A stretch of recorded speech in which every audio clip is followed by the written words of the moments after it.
Hello, welcome to Lil's Vintage World. This is just going to be a quick little book review of A View of the Harbour by Elizabeth Taylor, first published in 1947.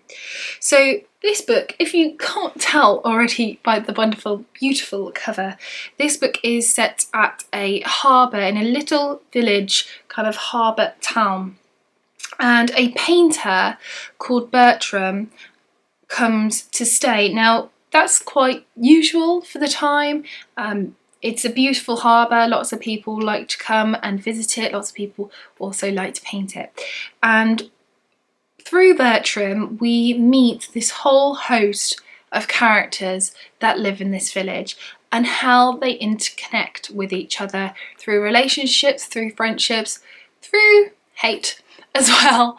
And it's about kind of the village life and how all these characters kind of work together and gel together. It sounds a bit Miss Marpley, but without the murder and a bit more on the relationship front. Now, being an Elizabeth Taylor, of course, I did enjoy the writing style. I love Elizabeth Taylor's writing. She has a really easy sort of writing style, but that just kind of swallows you up whole, and I really enjoy it.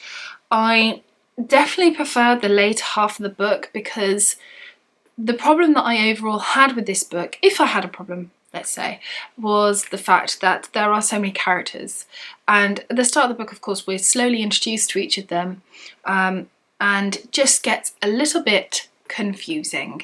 I just kind of lost my way of how and who is connected to who, and who's having an affair with so-and-so, and who's arguing with so-and-so, and who's that daughter, and it just got a little bit confusing. But once I kind of worked out who everyone was, I did enjoy the story, so I enjoyed much more the later half than I did the earlier half.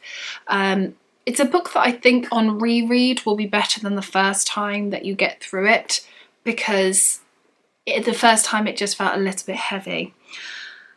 I still enjoyed it. I would give it 3.5 stars, but for most of the part of that is because Elizabeth Taylor's writing is just so special.